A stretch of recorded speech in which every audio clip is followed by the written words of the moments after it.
Hello guys, আসসালামু আলাইকুম। সবাইকে সানজিদার লাইফস্টাইলে ইউটিউব চ্যানেলে স্বাগতম। আশা রাখি সবাই ভালো আছেন।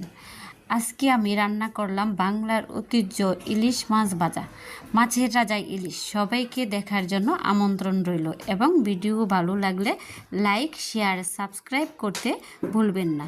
ধন্যবাদ।